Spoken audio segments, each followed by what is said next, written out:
All right, guys, welcome back. We are going to talk about some organelles. Some of these you've probably have heard about before, of course. Maybe some new ones, maybe some new terms. But let's dive right in. All right, so cell membrane. This is a thin, flexible, semi-permeable membrane that is around the cell. We're going to delve deep into this one when we talk about cell transport. All right, it is made up of a bilayer of the lipids that we talked about in the last unit. So we have something that looks akin to this. You got jellyfish, for lack of a better way to put it. You got your phosphate groups here. You got the fatty acid tails hanging down. All right. So the cell membrane is this semi-permeable portion that allows some stuff in and keeps some stuff out. Okay, that's what its job is to monitor what comes in and what goes out of the cell. Right. So the nucleus, of course, is the largest portion of, well, not large. It is a very large organelle, depending on which one we're talking about. In animal cells, it is the largest organelle. In plant cells, sometimes the cell vacuole can be larger, but it contains genetic material that controls the cell and the nucleolus. All right. This is where all your DNA is stored. All right. We make RNA in here. And then the RNA travels out of the nucleus to make protein. Cytoplasm. Cytoplasm is all the goo, fancy term, for inside the cell. Okay, what it does is it allows a nutrient-rich medium for all these processes, interactions, and things like that to occur. Okay. It just provides a good place, all right, for whatever's going on. It is also called cytosol. All right, we kind of use those interchangeably. I always give the example, and the older I get and the younger y'all get, this don't work as well. But back in the day, they used to make the fruit cocktail, right? So Jello, fruit cocktail Jello. So you got all your fruit cocktail Jello here. You got all your little pieces of fruit cocktail are kind of stuck in the Jello. Okay, so the cytosol is like the Jello, and like for example, the nucleus would be right here, for example. Okay, so your nucleus or your organelles are all in the Jello, and the cytosol is the Jello itself. So, little example. Hope at some point you in your young life you have had Jello with the old fruit in it. All right, so one we found only in plants, cell wall. This is a protective supportive layer. I don't know if you know this, but plants don't have skeletons. So cell wall actually provides support. So cell wall is going to be just this rigid structure, all right? And it is going to let things freely go in and out, in and out, in and out, in and out, in and out, all over the place. It has zero control what comes in and out of the cell. So if we're looking at a plant, okay, we've got the cell wall, and then we got the cell membrane that's right behind it controlling what comes in. So if it was up to the cell wall, everything would come in and everything would flow out. However, since cell membrane's here, some things don't flow in, some things do. Some things don't flow out, some things do. Okay. The cell walls just provide support and protection for the cell. Okay. Let me clean this up a little bit.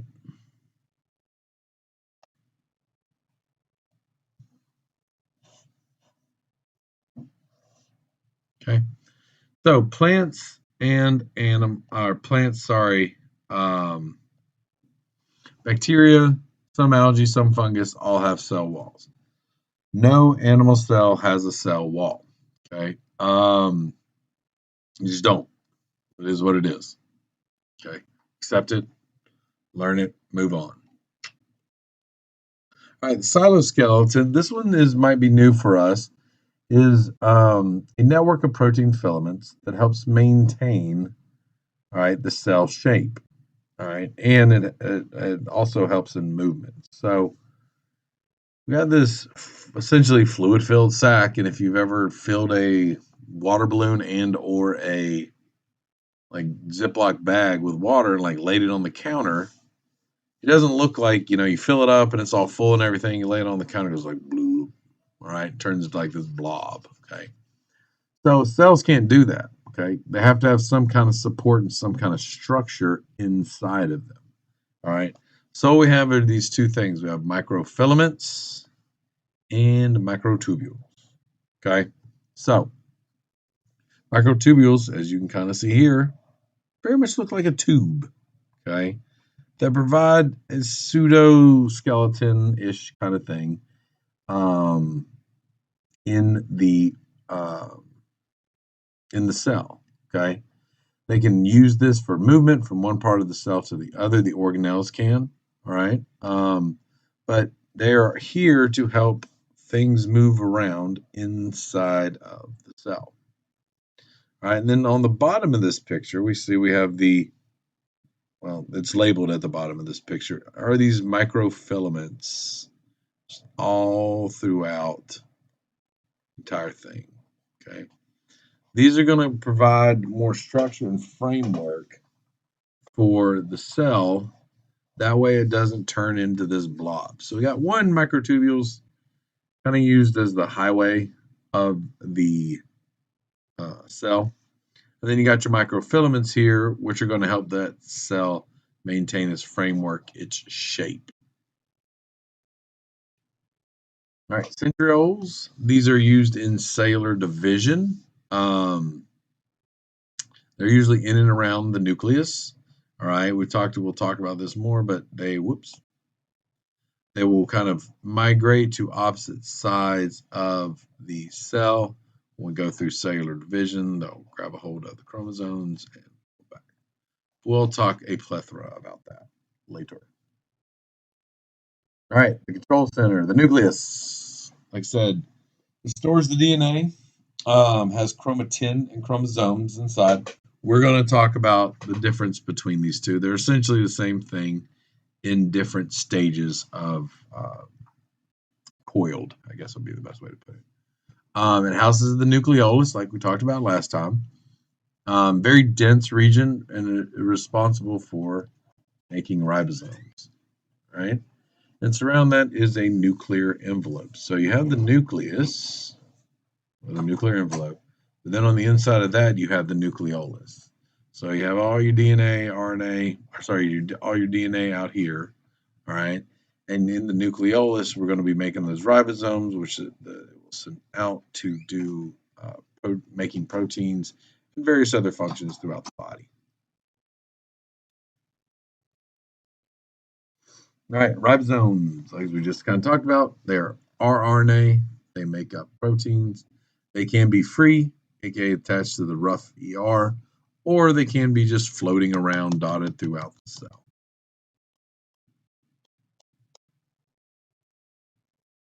So ER, as we just kind of mentioned, ER is an endoplasmic reticulum.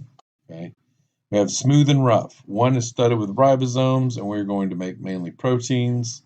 Other one has no ribosomes, make mainly fats, and break down toxic substances. Okay, so we got rough ER. You can kind of see right here all the ribosomes, and the smooth ER right there with nothing on it. Golgi apparatus, all right, our Golgi body. You'll see it written both ways. The Golgi apparatus is kind of like, I guess really now, I used to say UPS, but Amazon.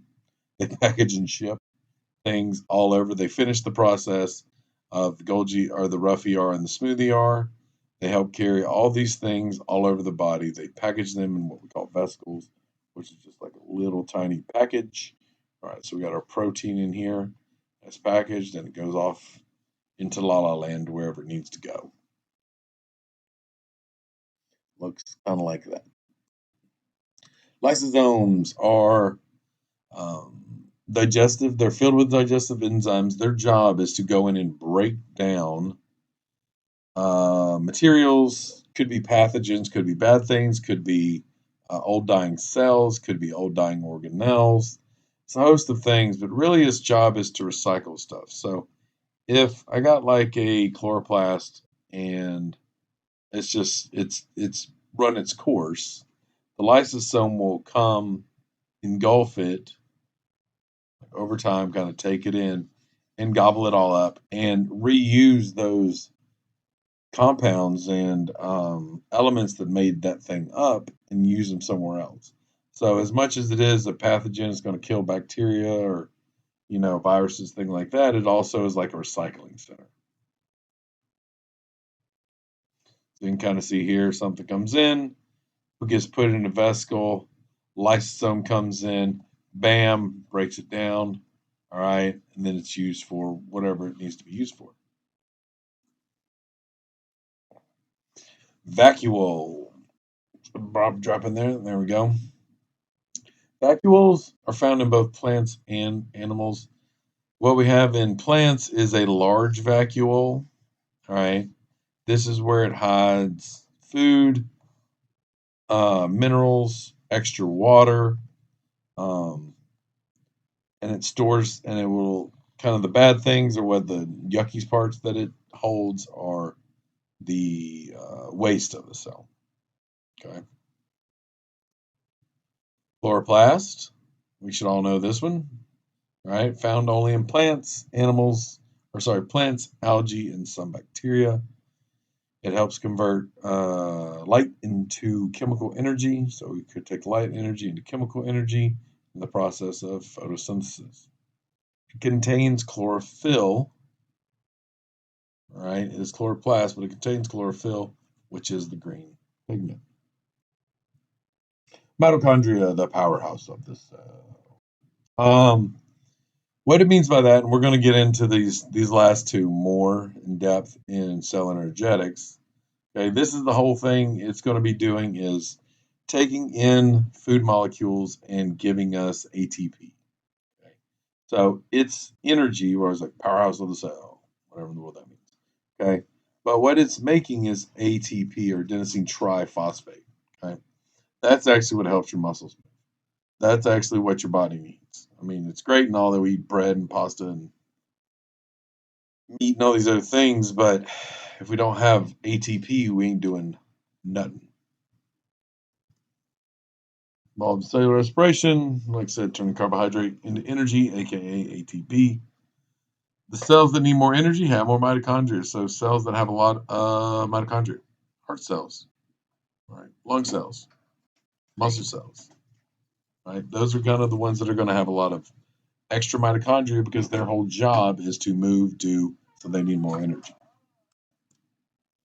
All right. Cilia, short little hair like. So if I'm drawing cilia, it would look like boop, boop, boop.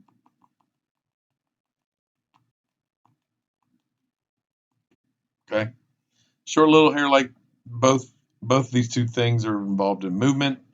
Right. If I'm talking about a flagella, all right, it's a whip-like tail, kind of corkscrews and pushes them through whatever liquid medium they're in like this propeller path, like circling around in a circle. Okay, so these kind of work like oars, where they kind of row like they move front to back, front to back, front to back. A flagella kind of moves in a circle like this, and it pushes it through whatever liquid medium it happens to be in.